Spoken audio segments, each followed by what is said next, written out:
Friends, હવે આપણે passive voice પ્રમાણે પરફેક્ટ પાસ્ટ ટેન્સના ગુજરાતી વાક્યનું અંગ્રેજી વાક્ય બનાવતા શીખીશું.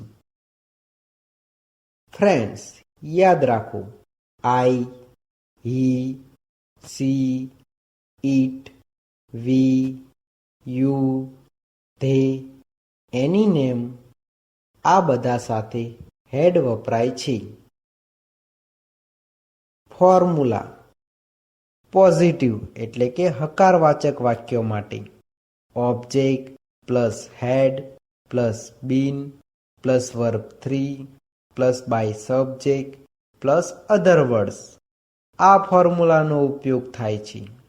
નેગેટિવ એટલે કે નકારવાચક વાક્યો માટે object plus had plus not plus been plus verb 3 plus by subject plus other words આ ફોર્મ્યુલાનો ઉપયોગ થાય છે.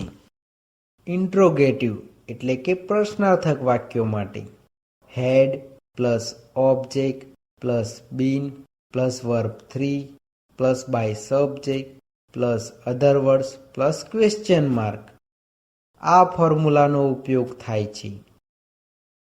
ફ્રેન્ડ્સ, યાદ રાખો, પરફેક્ટ પાસ્ટ ટેન્સના પેસિવ વોઇસના વાક્યોમાં ક્રિયાપદના મૂળ રૂપનું ભૂતકૃદંત થાય છે અને ભૂતકૃદંતની આગળ ટુ બીન સહાયકારક ક્રિયાપદ આવે છે.